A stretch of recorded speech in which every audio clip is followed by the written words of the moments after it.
He is the only person in the world who can survive on the bottom of the sea for 2 whole days without oxygen or any equipment. Was fate kind to him, or did death not find him at all? Once again, in the videos of Everything Wise, there is no doubt that the oceans would have been very fearful. But this fear increases when we go inside the ocean. The more you go inside, the more lonely, terrifying, and desperate this sea becomes to take human lives. 80% of the ocean is where, till date, no human has been able to go.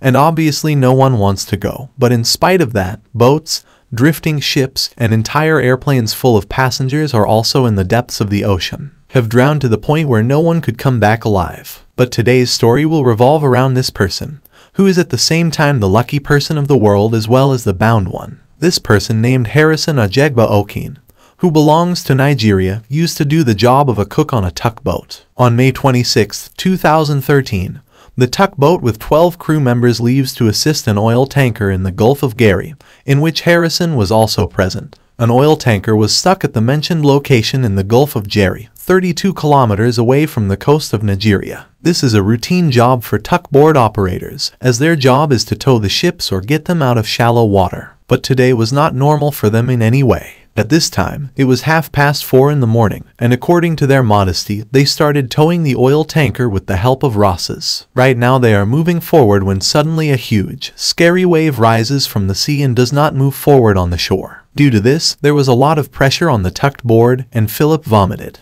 This pressure was so intense that the hooks of the rope with which they were towing the oil tanker also broke, and the tugboat separated from the ship and started sinking rapidly. And as it happens in this situation, there was chaos among the 12 crew members present inside. Most of the crew members were sitting in their cabins, and unfortunately, their cabins were locked because pilot attacks are very common in this part of the sea, due to which they had already locked the cabins, keeping safety in mind. Locking the cabin might have stopped the pilots from coming inside, but it was no use standing in front of the sea. Water was rapidly gathering inside the cabin, but luckily, Harrison left the cabin and went to the washroom before the board overturned. When the board vomited, he was present only in his underwear and badly hit the ceiling of the washroom. Now he would have understood that what happened was that water started coming in fast from the skylight of the washroom. Somehow he managed to open the door of the washroom. As soon as the door opened, the flow of water washed away the Harrison and took it to the second washroom on the board,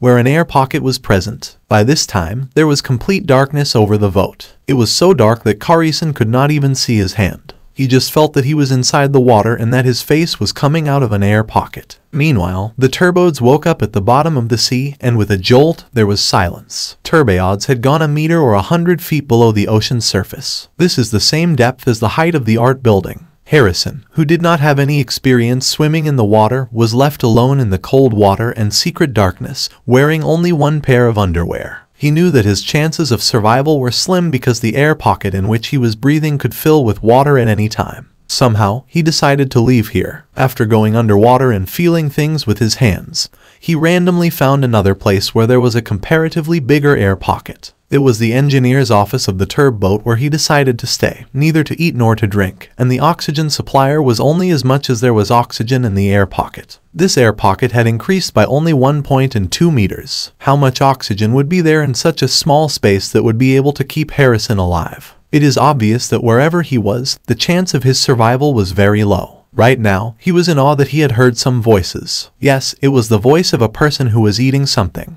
Harrison did not see it, but he was sure that the shark had managed to reach its companions. Edison, who was present alive inside the mouth of death, now started working his mind. On scrambling, he found some floating cans of Coke, which saved him from getting dehydrated by drinking from them. After that, he found a floating mattress, on which he took his chest out of the water by lying on it. If he had stayed in the cold water for some more time, he would have become a victim of hypothyroidism. In this condition, all the heat in the body goes out, the result of which is nothing but death. He had managed to escape from dehydration and hypothermia, but there was one thing for which no solution was found, and that thing was oxygen. The oxygen level in a pocket was falling rapidly. According to an estimate, in the small pocket where it was present, there was only so much oxygen that a person could live for only 60 hours. Henderson was alive inside a small air pocket in a small room of the boat, 30 meters down in the ocean. 2 days had passed since this accident, and the oxygen supply, which was already very limited,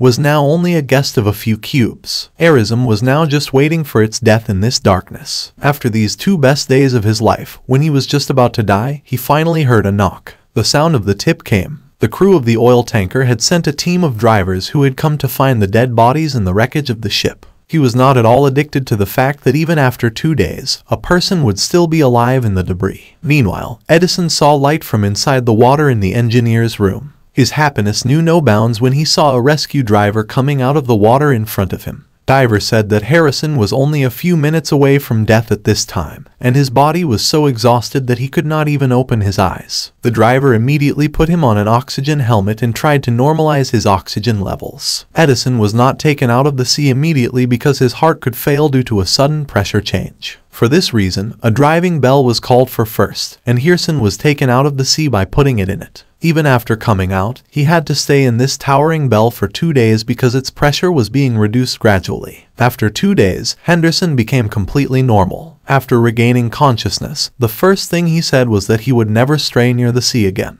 Harrison and Jaguar Auken are the first and probably the last people in the world to spend the most time at the bottom of the sea without any driving equipment, and then come back out alive. These 2 worst days of his life have hurt Edison so deeply that, to this day, he continues to have nightmares. I hope you guys will like and share this video of everything wise. Thank you so much for your lovely comments. See you in the next great video.